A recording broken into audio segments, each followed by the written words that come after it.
Everyone, welcome back to my educational YouTube channel commerce knowledge pool. मैं हूं professor Dishita Sethia और हम पढ़े 12th स्टैंडर्ड का चैप्टर नंबर 1 ऑफ इकोनॉमिक्स, जहां पे आज हम कवर करेंगे स्कोप ऑफ मैक्रो इकोनॉमिक्स। हमने अभी तक माइक्रो कंप्लीट किया है, एज वेल एज मैक्रो भी हमने शुरू कर दिए। सो आज हम शुरू करेंगे स्कोप ऑफ मैक्रो इकोनॉमिक्स।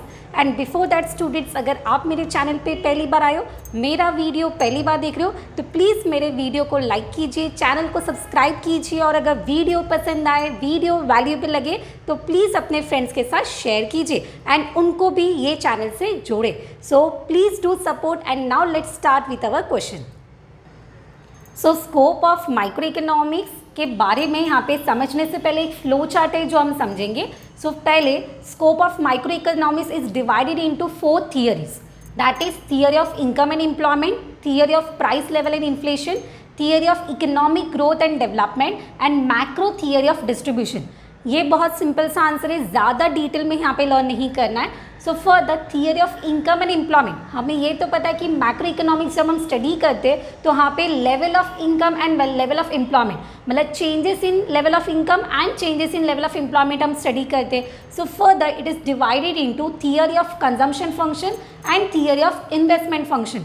और कंजम्पशन और इन्वेस्टमेंट को हम क्लब करेंगे तो हमें आंसर मिलेगा theory of business cycle. So मैंने यहाँ पे कुछ लिखा है कि एम्प्लॉयमेंट फंक्शन अगर हमें समझना होगा तो पहले हमें कंजम्पशन फंक्शन को समझना पड़ेगा एंड इन्वेस्टमेंट फंक्शन को समझना पड़ेगा। अगर मार्केट में कंजम्पशन फंक्शन बढ़ता है, मतलब कंज्यूमर का डिमांड बढ़ता है, कंज्यूमर ज़्यादा से ज़्यादा गुड्स को कंज्यूम करेंगे तो डेफिनेटली कंज्यूमर के पास पैसा होगा। तो अगर कंज्यूमर के पास पैसा है, कंजम्पशन इंक्रीज हो रहा है तो डेफिनेटली हमारा डिमांड बढ़ेगा, सप्लाई बढ़ेगा। डिमांड एंड अगर सप्लाई बढ़ेगा तो डेफिनेटली काम करने के लिए हमें कौन लगेगा? वर्कर्स लगेंगे। अगर वर्कर्स लगेंगे तो उनको क्या मिलेगा?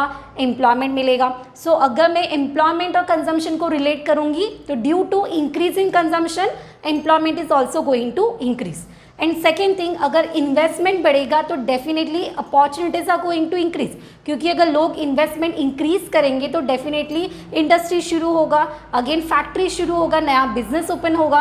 और अगर बिजनेस और फैक्ट्री ओपन होता है तो डेफिनेटली अगेन कौन लगेगा? एम्प्लॉयज़ लगेंगे। सो अगर कंजम्पशन और इन्वेस्टमेंट बढ़ता है तो एम्प्लॉयमेंट भी बढ़ेगा, और एम्प्लॉयमेंट बढ़ेगा तो हमारा जो ट्रेड साइकिल है, बिजनेस साइकिल्स है, उसमें भी हमें डेवलपमेंट दिखेगा। सो ये जो भी स्टडी है वो हम किसके अंडर करते हैं? That is theory of income and employment.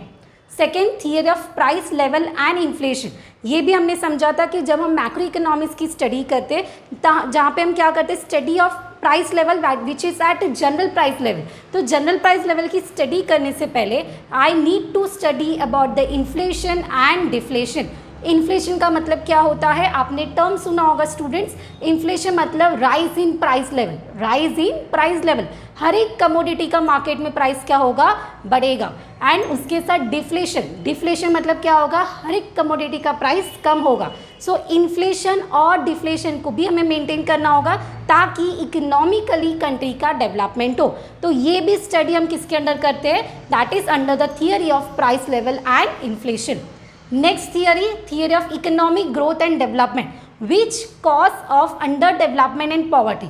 मतलब क्या? अगर मुझे डेवलपमेंट किसका करना है? दैट इज अंडर डेवलपमेंट अगर पर्टिकुलर एरियाज का हो रहा है, पर्टिकुलर रीजन्स का हो रहा है, तो I need to develop them. So under development की स्टडी करना एज वेल एज पॉवर्टी की स्टडी करना। सिंपल सी बात है, अगर इकोनॉमिकली कंट्री ग्रो नहीं हो रहा है, इकोनॉमिकली कंट्री डेवलप नहीं हो रहा है, तो उसके पीछे हमें रीजन फाइंड आउट करना होगा। So what will be the cause? Cause will be under development and poverty. And under development and poverty अगर हो रहा है तो I need to improve that. तो उसकी स्टडी करना, उसके पीछे रीजन्स फाइंड आउट करना, ये कौन से थियरी में आएगा? Economic and development. And the last one which is very simple, macro theory of distribution, that is relative share. अभी रिलेटिव शेयर स्टूडेंट्स, अगर आपने पहले के वीडियोस देखे होंगे तो आपको पता होगा कि डिस्ट्रीब्यूशन मतलब क्या होता है कि हम अगर किसी को काम पे रखते तो I need to distribute something, I need to give something, मुझे कुछ तो रिवॉर्ड्स देना होगा। तो मैंने लिखा है यहाँ पे RIPW। RIPW मतलब क्या? R for rent, I for interest, P for profit and W for wages. So यहाँ पे I need to distribute what, अगर मैं बिजनेसमैन हूँ तो मुझे क्या डिस्ट्रीब्यूट करना पड़ेगा, I need to distribute rent to the land holder को मुझे रेंट देना पड़ेगा, interest to the capital owner, जिसके पास कैपिटल मैंने लिया, अगर बैंक से मैंने कैपिटल लिया तो उसको इंटरेस्ट देना पड़ेगा। नेक्स्ट थिंग, अगर मैं खुद ओनर हूँ तो I need to get a profit of the company, and wages मतलब I need to distribute the wages to the labour. इस तरह से I need to distribute the rewards to my the workers, और we can say entrepreneurs, और we can say land owner. तो यहाँ पे इसका मतलब क्या होगा, it is a study of macro theory of distribution. इस तरह से जो मैंने अभी एक्सप्लेन किया आपको उतना ही आपको लिखना है, ज़्यादा लिखना नहीं है। स्कोप ऑफ मैक्रो इकोनॉमिक्स अगर क्वेश्चन आता है तो it can be for 4 marks, जहाँ पे आप पहले ये फ्लो चार्ट ड्रॉ करोगे और उसके बारे में फिर लिखना शुरू करोगे। So I hope the answer is very much clear to all. In the next video we are going to understand the importance of macro economics. Till then बाकी के वीडियोज़ है वो पहले अच्छे से स्टडी करो, कंसेप्ट को अच्छे से समझो, ताकि आप आगे की जो भी स्टडीज़ है वो अच्छे से कर पाओ। So thank you all. If any doubt, तो please do mention in the comment box. Stay healthy, stay safe.